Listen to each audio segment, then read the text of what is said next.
Hello everyone. So I daily post off-campus job-related videos, placement tips videos, several product suggestions and many more useful productive content on this channel. So if you like, please share this with your friends and also consider subscribing for more such amazing content. So today I will be discussing with you all the things and the parameters we should consider while buying a perfect programming laptop for yourself. So choosing the right laptop for programming can be a tough process. So it's easy to get confused while researching the various options. There are many different laptop models out there, each with a different set of trade-offs. You can write code on most laptops, yet your productivity will improve if you use a machine suited to the type of task that you perform. There are different types of development and various tools are required with each specialization. So there is no one size fits all approach to buying a development machine. I made the following assumptions in this video. First, you are a web developer, and second, your laptop is your primary development machine. So here are some considerations before purchasing your next laptop. So let's first talk about the mobility. So laptops come in all shapes and sizes. You need to figure out how portable you want your laptop to be. If you do not need to carry your laptop around often, you might want to consider a 15-inch laptop. This will usually have better specifications and more screen estate for multitasking. If you work in different locations or let's say you travel a lot, a 13 or 14-inch laptop may be best for you. They are lighter and provide longer battery life. Unless you are buying a 2-in-1 laptop, a touchscreen does not provide enough benefits to justify the extra cost. I would suggest you avoid the touchscreen laptops. So now let's talk about the display. A laptop screen is one of its most important features, especially for programmers. So developing applications involves starting at the screen for long periods. So you need to pay close attention to the details.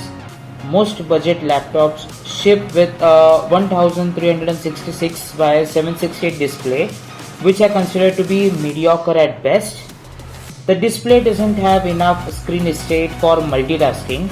Also, the text isn't sharp enough for you to have a comfortable reading experience. A 4K display is overkill for a laptop, especially when you consider the added cost and the battery drain that you will encounter. So whatever you do, don't buy a laptop with less than a full HD 1920 by 1080 pixel display. If you have to pay a little extra to get 1080 pixel, do it. Also make sure the display has good viewing angles. Your laptop screen should not double as a mirror. So now let's talk about the processing power, that is the CPU. So your laptop's CPU has a huge influence on performance, so you can't afford to compromise on this one. There are many different types of processors with different specifications. Make sure to consider these specifications. Some of the most important are cache size, number of cores, frequency and thermal design power. In general, a nice Intel Core i5 or i7 processor with a frequency of 3 GHz or more should suffice for most people. So now let's talk about the memory, that is the RAM for your laptop. So I don't think any serious programming can be done on a laptop with less than 4 GB of RAM.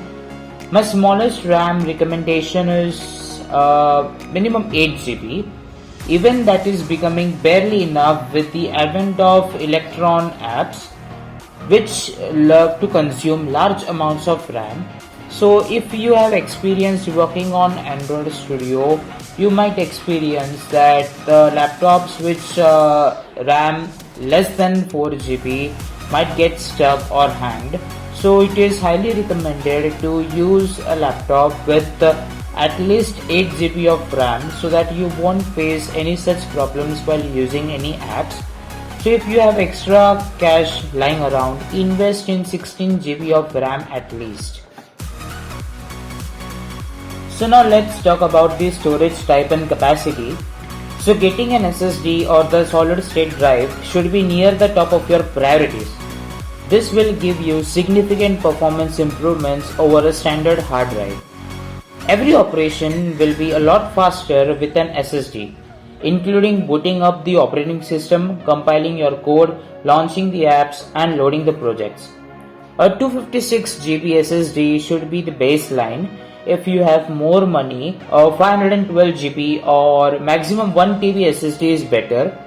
If cost is a factor, opt for a smaller SSD where your operating system will live alongside your apps and frequently accessed documents such as small project files. Your remaining stuff such as music or videos can rest in a larger external hard drive. So now let's talk about the keyboard. You can't afford to compromise on your laptop's keyboard quality since it is what you will use to bang out code all the day. I tend to go for laptops with a more compact keyboard layout. The most important thing is to try out a laptop's keyboard thoroughly before you buy. Make sure the keys are comfortable and easy to reach with good travel. A backlight keyboard is useful if you intend to work in low light conditions often. So now let's talk about the battery. So good battery life may not be all that important to you if you spend most of your time near a power outlet. Nonetheless, shoot for at least 6 hours of battery life. Don't rely on the expected battery life as stated by the manufacturer. Read third-party appraisals from reliable websites and see what real users are saying about the product in different forums and reviews. So now let's talk about the operating system. So your choice of operating system will determine which laptop to buy to a large extent. Windows users have lots of app options, but if you prefer macOS, you are limited to one of the MacBook offerings. Linux will run on most hardware, but it is better to buy laptops which have official Linux support. Some vendors such as Dell and System76 provide top quality machines with Linux pre-installed, so you might want to look into those first. Otherwise, do your research to make sure the laptop you intend to buy plays well with your preferred Linux distributions. So now let's talk about the dedicated or integrated graphics. So what should you prefer while buying your laptop? So talking about a dedicated graphics, dedicated also known as a discrete graphics card isn't very important for coding purposes. So save money by going with an integrated graphics card. Invest the money you have in an SSD or a better processor which will provide more value for the money.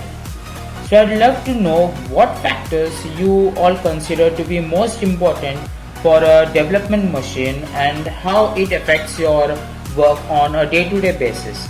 So do share your thoughts in the comment section below. Also, please do like and share and subscribe if you liked this video. Very soon I would be posting a video on best top 10 programming laptops in 2022 from my perspective. So do subscribe to this channel for getting notification for that. Hope you all have benefited from this video. Please share with your friends and subscribe to this channel for more amazing content and for more job update related videos. Till then, goodbye.